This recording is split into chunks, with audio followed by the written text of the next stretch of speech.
આયોજિત આ વિડિયો લેક્ચરમાં આપ સર્વનું હૃદયપૂર્વક સ્વાગત છે। તો વિદ્યાર્થી મિત્રો, આજે આપણે વાત કરવાના છીએ કોષોના ભાગ વિશે। આજનો આપણો ટોપિક કયો છે? કોષના ભાગ।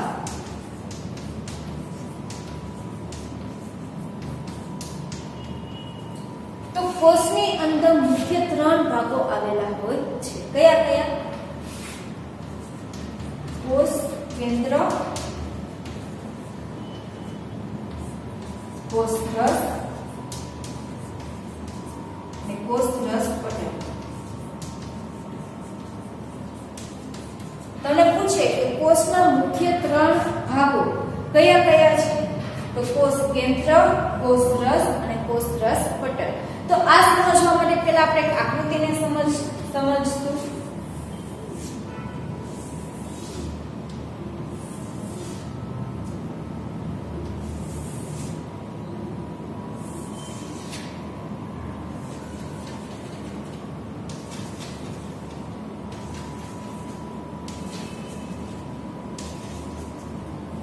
આ છે ગાલના કોષ,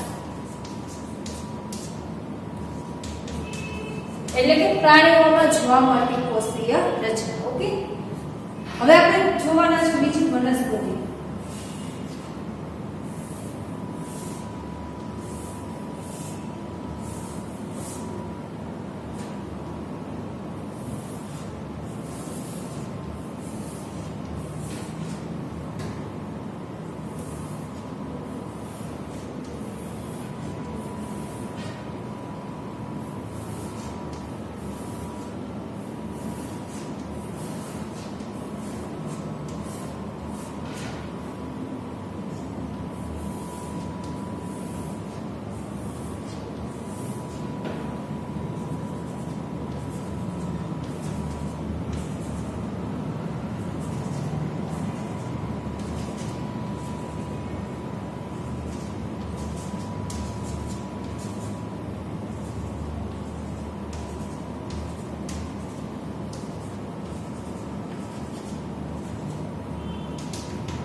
ગાલનો કોષ એટલે કે તે છે પ્રાણી કોષ અને આ છે ડુંગળીનો કોષ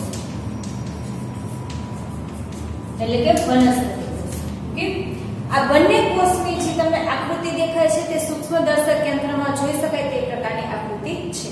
તો એક ગાલના કોષ એટલે કે આપણે જ્યારે તમે ગાલની અંદરના ભાગમાં, આપણા ગાલના અંદરના ભાગમાં ચમચી દ્વારા અંદરના લેયરમાંથી થોડોક લાલ રસ જેવું અથવા તો અંદર જે આપણી સ્કિન હોય છે એ સ્કિનનો થોડોક ભાગ લઈ અને તમે જ્યારે તેને સૂક્ષ્મદર્શક યંત્રમાં જોવો ત્યારે તમને આ પ્રકારની કંઈક આકૃતિ દેખાય છે। અને જ્યારે તમે ડુંગળીના કોષનું અવલોકન કરો એટલે કે તમે ડુંગળીની જે અલગ આમ ડુંગળીને કાપોને ચીરમાંથી જે અલગ અલગ ચીરમાંથી પતલું એવું એક આવરણ નીકળતું હોય છે, એક પડ લેયર નીકળતું હોય છે। એ લેયરનું તમે અવલોકન કરો તો તમને આ પ્રકારની રચના દેખાતી હોય છે। અને આ રચના જોવા માટે સૂક્ષ્મદર્શક યંત્રમાં તેને અભિરંજિત પણ કરવામાં આવે છે, એટલે કે તેની અંદર અલગ અલગ પ્રકારના રંગોથી તમને આ સ્પષ્ટ એવી રચના જોઈ શકાય છે। હવે જે આપણા વનસ્પતિ કોષ અને પ્રાણી કોષ છે તે કોષની રચનાની અંદર કયા કયા ઘટકો આવેલા હોય છે? તો આપણે મુખ્ય 3 ઘટકની વાત કરેલી છે: કોષ કેન્દ્ર, કોષ રસ અને કોષ પટલ। ઓકે, તો જોઈ કયા ભાગને કોષ કેન્દ્ર કહેવામાં આવે છે? તો કોષના મધ્યમાં જે આવેલું હોય છે તેને કહેવામાં આવે છે કોષ કેન્દ્ર। આપણા જે આ બંને ભાગો છે તેને શું કહેવામાં આવે છે? કોષ કેન્દ્ર। અને દરેક કોષ કેન્દ્રની અંદર, દરેક કોષની અંદર કોષ કેન્દ્ર આવેલું જ હોય છે।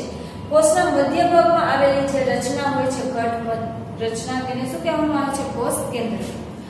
કોષની ફરતી બાજુ આવેલા આવરણ, આ કોષની આ બાજુ અંદરના ભાગમાં જે આવરણ આવેલું છે, અંદરના ભાગની અંદર આ જે ફરતી છે એનાથી અંદરના ભાગની અંદર એક આવરણ આવેલું હોય છે જેને કહેવામાં આવે છે કોષરસ સ્તર।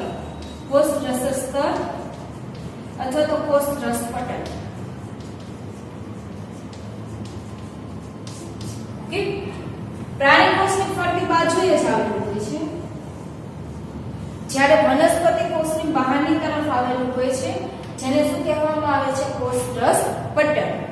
અને કોષરસ પટલ અને કોષ કેન્દ્રની આજુબાજુ બંનેની વચ્ચે આપણું જે આ કોષરસ પટલ છે અને આ કોષ કેન્દ્ર, તેની વચ્ચેના ભાગમાં આવેલા જેલી જેવા ભાગને કહેવામાં આવે છે કોષરસ. શું કહેવામાં આવે છે? કોષરસ. યાદ રહેશે, કોષની મધ્ય કેન્દ્ર ભાગમાં મધ્યમાં આવેલી રચનાને કહેવામાં આવે છે કોષ કેન્દ્ર. કોષની ફરતી બાજુએ આવેલા જે દ્રવ્ય છે અથવા તો જે આવરણ છે તેને કહેવામાં આવે છે કોષરસ પટલ. કોષની ફરતી બાજુ આવેલા જે ઘેરાયેલ ભાગ છે, એક આવરણ છે, પટલમય રચના છે, તેને કહેવામાં આવે છે કોષરસ પટલ. અને કોષરસ પટલ અને કોષ કેન્દ્રની વચ્ચેના ભાગમાં આવેલા જેલી જેવું દ્રવ્ય છે, આ જે કે પણ જેની અંદર ઘટકો આવેલા છે તે મધ્ય ભાગને કહેવામાં આવે છે કોષરસ. ઓકે, તો આ છે કોષના મુખ્ય ભાગો. મુખ્ય ભાગ કેટલા છે? 3. કોષ કેન્દ્ર, કોષરસ અને કોષરસ પટલ.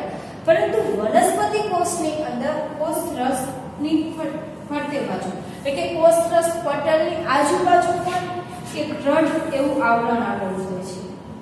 આ કોષરસ છે અને તેની ફરતી બાજુ કોષનો અથવા તો એક દ્રઢ એવું પટલ આવરણ આવેલું હોય છે, રચના આવેલી હોય છે, જેને કહેવામાં આવે છે કોષ દિવાલ.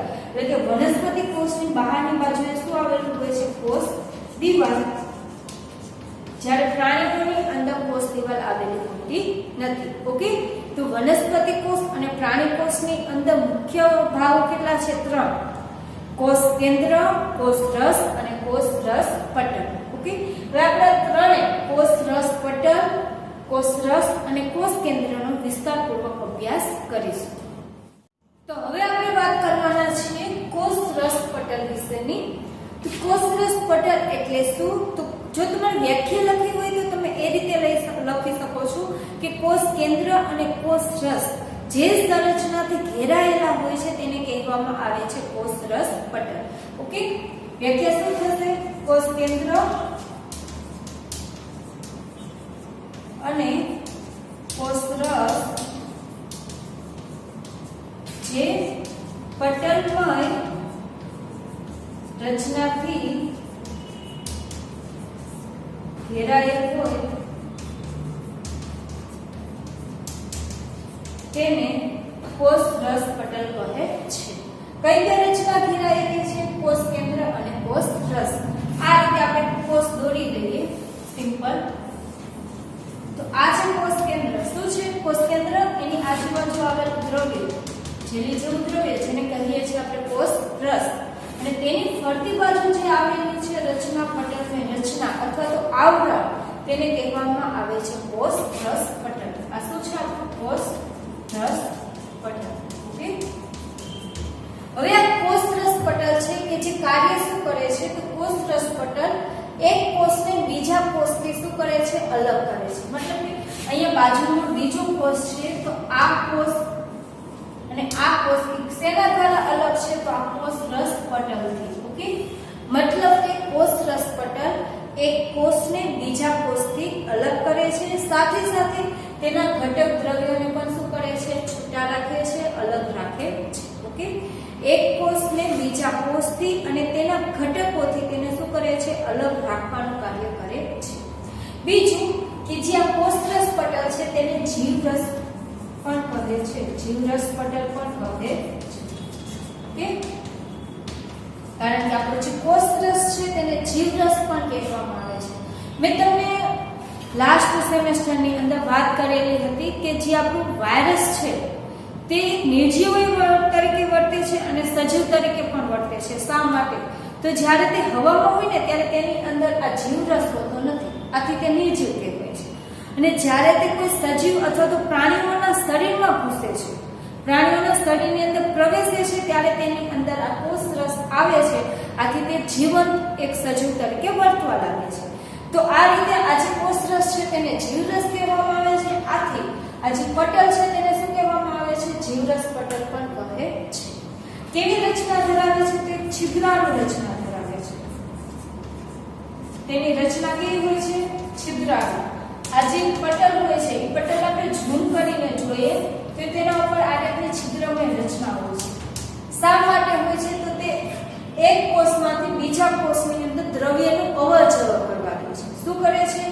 આ કોષના દ્રવ્યને આ કોષમાંથી એક કોષમાંથી બીજા કોષની અંદર, એટલે કે આ કોષનું દ્રવ્ય આ કોષમાં જવા માટે તે શું કરે છે? તેને પરમિશન આપે છે.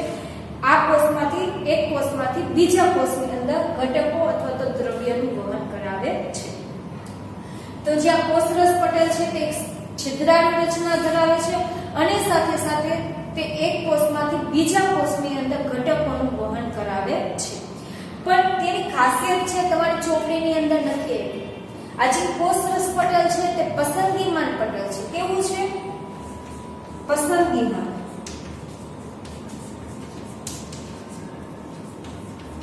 પસંદગીમાન પટલ એટલે શું? એને જે પસંદ પડે તે જ દ્રવ્યને એક કોષમાંથી બીજા કોષની અંદર અવર-જવર થવા દે.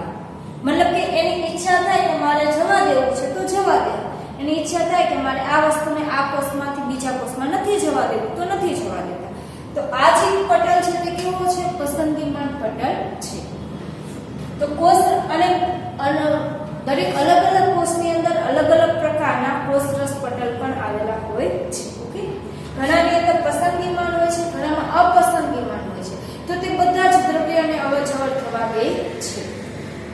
તો આ ટાઈપના જે આપણું કોષરસ પટલ છે કે જે કોષ કેન્દ્ર અને કોષરસને શું કરે છે? તો તે ઘેરાઈને બનાવેલી એક રચના છે. તેને આવૃત કરે છે, તેને ઘેરે છે. અને બીજું કે તેને જીવરસ પટલ પણ કહે છે.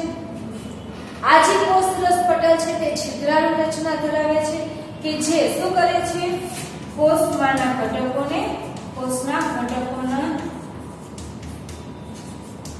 વહન અથવા તો અવર-જવર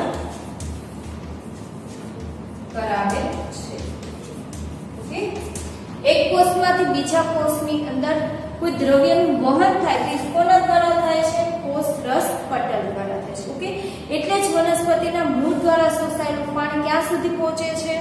વનસ્પતિની ટોચ સુધી, પર્ણ સુધી પહોંચે છે. કારણ કે એક કોષમાંથી પાણી છે તે ક્યાં જાય છે? બીજા કોષમાંથી, બીજા કોષમાંથી ત્રીજા કોષમાં. તો આ રીતે શું થતું હોય છે? દ્રવ્યની અવર-જવર થતી હોય છે, દ્રવ્યનું વહન થતું હોય છે. અને તેવી જ રીતે જે પર્ણમાં તૈયાર થયેલો ખોરાક છે તે વનસ્પતિના મૂળ સુધી પણ પહોંચે છે. તો આ જે ઘટકોની અવર-જવર છે, દ્રવ્યનું જે વહન છે તે કોણ કરાવે છે? કોષરસ પટલ. ઓકે, હવે વનસ્પતિની અંદર કોષરસ પટલની આજુબાજુ પણ એક સખત એવું દ્રઢ આવરણ આવેલું હોય છે. ઓકે, જેને કહેવામાં આવે છે કોષ દિવાલ.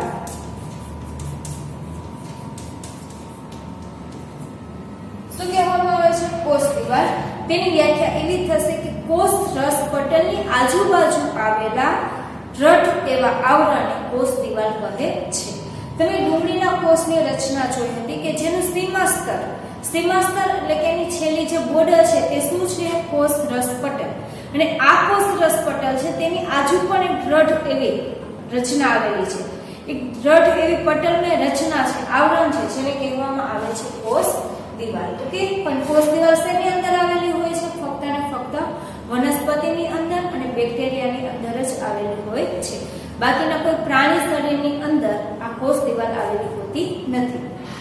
વનસ્પતિની અંદર જે કોષ દિવાલ છે તે શા માટે આવેલી હોય છે? તો તે વનસ્પતિના અંગો છે તેને બહારના વાતાવરણથી, એટલે કે બહારના વાતાવરણની જે પરિસ્થિતિ હોય છે, તાપમાન હોય છે અથવા તો વધારે ભેજનું પ્રમાણ હોય છે, ઘણી વખત પવનની ગતિ વધારે હોય છે, એટલે કે વધુ ઝડપથી ફૂંકાતો પવન હોય તો તેનાથી રક્ષણ આપવા માટે આ કોષ દિવાલ આવેલી હોય છે. અને સાથે સાથે તે કોષની બહારનું આવરણ છે તેને સખત બનાવે છે, દ્રઢ બનાવે છે, તેને વધુ મજબૂતાઈ આપે છે. ઓકે, અને આપણને ખબર છે કે આ વાતાવરણની પરિસ્થિતિ છે તે વનસ્પતિની અસર કરી શકે છે, આપણને નથી કરી શકતી. શા માટે? આપણને વધુ ઠંડી લાગે તો આપણે ઘરની અંદર બેસી જઈએ છીએ, વધુ ગરમી લાગે તો એસી ચાલુ કરી દઈએ છીએ. આપણે બદલાતા વાતાવરણ સાથે અનુકૂળતા સાધી શકીએ છીએ, આપણે તેમાં આપણી જે સુવિધા હોય છે તે આપણે કરી શકીએ છીએ, પણ વનસ્પતિ કરી શકતી નથી. તો આ સમયની અંદર વનસ્પતિને આ કોષ દિવાલ શું કરે છે? મદદ કરે છે, કે જે તેને વધુ તાપમાનથી પણ રક્ષણ આપે છે, વધુ પવન સામે પણ તેનું રક્ષણ કરે છે, અને જો ભેજનું પ્રમાણ વધી જાય તો પણ તેને શું કરે છે? તે રક્ષણ આપે છે. આથી વનસ્પતિની અંદર કોષ દિવાલ આવેલી હોય છે, પ્રાણીઓમાં કોષ દિવાલ આવેલી હોતી નથી. તો કોષ દિવાલ એ શું છે? તે વનસ્પતિની અંદર કોષરસ પટલની ફરતે આવેલું દ્રઢ પટલમય આવરણ છે, કે જેને શું કહેવામાં આવે છે? કોષ દિવાલ. તમારી ચોપડીની વાત કરીએ તો તમારી ચોપડીની અંદર એ ટાઈપની વ્યાખ્યા છે કે ડુંગળીના કોષની ફરતી બાજુ અથવા તો ડુંગળીના કોષનું સીમાસ્તર છે કોષરસ પટલ, અને આ કોષરસ પટલની આજુબાજુ કોષરસ પટલની ફરતી બાજુ દ્રઢ એવું આવરણ આવેલું હોય છે, કે જેને કોષ દિવાલ કહે છે. તો કોષ દિવાલની વ્યાખ્યા તમે આ રીતે પણ લખી શકો કે વનસ્પતિની અંદર કોષરસ પટલની ફરતે આવેલું વિશેષ એક આવરણ, દ્રઢ એવું આવરણ, કે જેને કહેવામાં આવે છે કોષ દિવાલ, કે જે વનસ્પતિના કોષને મજબૂતાઈ અથવા તો તેને દ્રઢ બનાવે છે, તેને આકાર આપે છે સખત, અને સાથે સાથે તેને તેની આજુબાજુ બદલાતી વાતાવરણીય પરિસ્થિતિ સામે રક્ષણ આપે છે, એટલે કે તેને વધુ પડતા તાપમાન, વધુ પડતો ઝડપથી ફૂંકાતી હવા અથવા તો પવન કે પછી વાતાવરણના ભેજ સામે પણ રક્ષણ આપે છે. પ્રાણીઓની અંદર કોષ દિવાલ આવેલી હોતી નથી. પ્રાણી કોષમાં કોષ દિવાલ હોતી નથી. વનસ્પતિ કોષની અંદર કોષ દિવાલ આવેલી હોય છે. અને આ વનસ્પતિ કોષની અંદર કોષ દિવાલ આવેલી છે, અથવા તો આપણે કોષની જે સંરચના છે તેને જોઈએ છે, તો તેની અંદર કોષ દિવાલ, કોષ કેન્દ્ર, કોષ રસ એને કઈ રીતે અલગ અલગ જોઈ શકાય છે? તો સૂક્ષ્મદર્શક યંત્રની અંદર જ્યારે સ્લાઇડ બનાવવામાં આવે છે તો તેની અંદર મિથિલિન બ્લુ વપરાય છે. આ મિથિલિન બ્લુ છે કે જે કોષ કેન્દ્ર, કોષ રસ પટલ છે તેને અભિરંજિત કરે છે, તેને તે રંગીન બનાવી દે છે. આથી તેનું તમે સ્પષ્ટ રીતે અવલોકન કરી શકો. તો તેની માટે કયું અભિરંજક વપરાય છે? તો મિથિલિન બ્લુ. આ પણ ઘણી વખત પૂછાતો હોય છે. ઓકે, બીજું કે આપણે તે વ્યાખ્યા પણ સાથે કરી લઈએ. કોષ દિવાલની તો વ્યાખ્યા આપણે જોઈ લીધી, કોષ રસ પટલની પણ જોઈ લીધી. કોષ રસ પટલને શું હતી? તો કોષ કેન્દ્ર અને કોષ રસને ફરતે અથવા તો કોષ રસ જે પટલની સંરચનાથી ઘેરાયેલું હોય છે તો તેને કહેવામાં આવે છે કોષ રસ પટલ. પછીની વ્યાખ્યા આપણે જોવાના છે કોષ કેન્દ્રની વ્યાખ્યા. તો કોષ કેન્દ્ર એટલે શું? તો કોષના મધ્ય ભાગની એટલે કે કોષના કેન્દ્ર ભાગની અંદર આવેલી ઘટ એવી ગોળાકાર સંરચનાને કહેવામાં આવે છે કોષ કેન્દ્ર. શું કહેવામાં આવે છે? કોષના કેન્દ્ર ભાગ અથવા તો મધ્ય ભાગ. કોષના કેન્દ્ર ભાગમાં આવેલી ઘટ ગોળાકાર સંરચનાને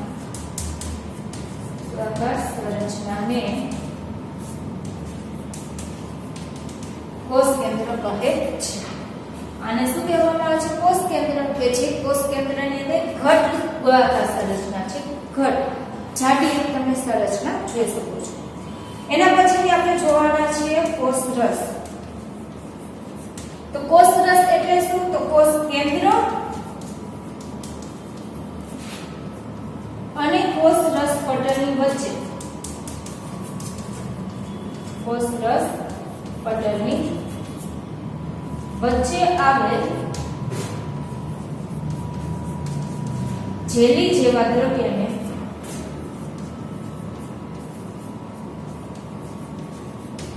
કોષ રસ કહે છે. આ છે આપણું કોષ કેન્દ્ર અને આ છે કોષ રસ પટલ. તો તેની વચ્ચે જે જેલી જેવું દ્રવ્ય આવેલું છે, માધ્યમ આવેલું છે, તેને કહેવામાં આવે છે કોષ રસ. ઓકે, તો આ છે આપણી કોષની સંરચના વિશેની વાત, જેમાં ખાસ આપણે જોયું કોષ રસ પટલ વિશે. પ્રાણીઓ અને વનસ્પતિમાં કોષ રસ પટલ તો આવેલું જ હોય છે, પણ વનસ્પતિની અંદર કોષ રસ પટલની ફરતે પણ એક દ્રઢ આવરણ આવેલું હોય છે, જેને કોષ દિવાલ કહે છે. મધ્ય ભાગમાં આવેલી ઘટ ગોળાકાર સંરચનાને શું કહેવાય છે? કોષ કેન્દ્ર. અને કોષ કેન્દ્ર અને કોષ રસ પટલ છે એની વચ્ચે તેના મધ્ય ભાગમાં આવેલા જેલી જેવા દ્રવ્યને કહેવામાં આવે છે કોષ રસ. ઓકે, તો આજના આપણા લેક્ચરની અંદર આપણે કોષરસ પટલ, કોષ કેન્દ્ર અને કોષરસ વિશેની માહિતી લીધી. હવે નેક્સ્ટ લેક્ચરની અંદર કોષરસ અને સાથે સાથે કોષ કેન્દ્ર વિશેની આપણે ડિટેલ્સમાં માહિતી જોશું.